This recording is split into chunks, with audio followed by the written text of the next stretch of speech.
is there some kind of pattern in which the Himalayas are reacting, and perhaps when it comes to development, we are not able to read it? And this tunnel collapse is one of those signs. Yeah, because, we have been raising this caveats, when we talk about the infrastructural development on a dynamic environment like the Himalaya. We have been raising, many of us been raising this issues for several years. But you can see that the authorities are going ahead with in full, steam, and they are not looking at the other issues involved in here. In this particular case, there is an exponential increase in landslides. In this area, wherever you have this Chadam project is being implemented as a part of road widening process, and this has been going on. And you can see that in the last 3 months, what had been happening in the Himalayan states like Uttarakhand, Sikkim, and Himachal Pradesh.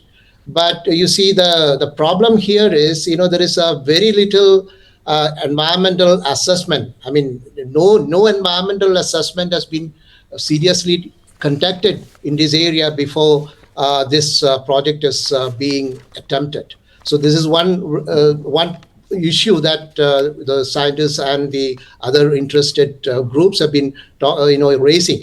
So this is one important aspect that people have, the authorities who are involved in this project, it's not done a proper environmental assessment. This particular case of tunnel collapse is not in isolation.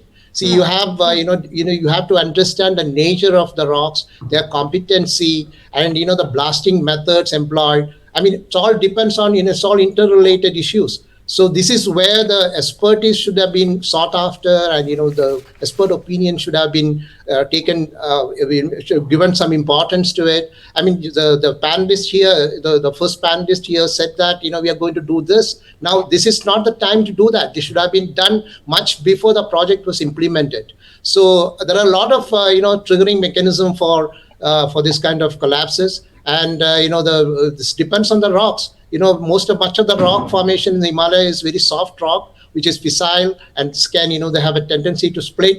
And, if the blasting occurs, it can lead to, the stress changes and also landslides within and outside that tunnel. So this is not an exception. It's happening everywhere, like in Joshimath or, in Vishnugad, there was another issue 1 year back where you had the similar occurrences. So there is a pattern now. I don't understand why authorities are going ahead with this, massive project without taking all this risk involved. The issues involved in this. Okay, and what about the protection measures?